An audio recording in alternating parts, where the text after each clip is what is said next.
മലര് എന്നുള്ള പാട്ട്. അപ്പം നമ്മുടെ ഏത് ഇന്റർവ്യൂലായാലും ചേട്ടനോട് ആ ചോദ്യം ചോദിക്കാതെ ആരും പോകാറില്ല. പക്ഷെ എനിക്ക് അതിൽ വേറൊരു കാര്യം, കൗതുകമായ ഒരു കാര്യം അറിഞ്ഞതുകൊണ്ട് ചോദിക്കാം. അത് ചേട്ടൻ ഏതാണ്ട് 20ഓ 21ാമത്തെ ആളെന്തോ ആണ് ആ പാട്ട് പാടിയത്. ഞാൻ അറിഞ്ഞത് അങ്ങനെയാണ്. ഞാൻ പാടിയപ്പോൾ എനിക്ക് അറിഞ്ഞൂടായിരുന്നു അത്. അത് കഴിഞ്ഞൊക്കെ ഇറങ്ങി അതിങ്ങനെ ഹിറ്റായി. അത് കഴിഞ്ഞിട്ട് ഇത് വെറുതെ ഉണ്ടാക്കുന്ന കഥയാണോ, അത് ഹിറ്റായി അത്രയും വലിയ ഹിറ്റായതുകൊണ്ട് പറയുന്നതാണോ എന്നെനിക്ക് അറിഞ്ഞൂടാ. പക്ഷെ ഐ തിങ്ക് സോ. അങ്ങനെ കുറേ പേരെ അവർ ട്രൈ ചെയ്തു. ഇപ്പോൾ നമ്മുടെ എന്താണ് സബരീഷും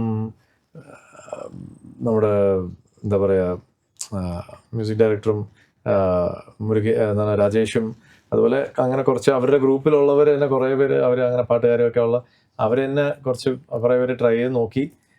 എന്നിട്ട് പിന്നെ കുറച്ച് പാട്ടുകാരും, എന്നിട്ട് പിന്നെയാണ് ഫൈനലി എൻ്റെ അടുത്ത് വന്നതെന്നുള്ള പോലെ പറഞ്ഞത്. പാടി കഴിഞ്ഞപ്പോഴത്തേക്കും അവസ്ഥ ഓക്കെ, നല്ലൊരു സോങ് ആണെന്നുള്ളത് വിചാരിച്ച് അങ്ങനെ പോയി. പക്ഷെ ഇത്രയും വലിയൊരു രീതിയിൽ അത് ക്ലിക്കാവും.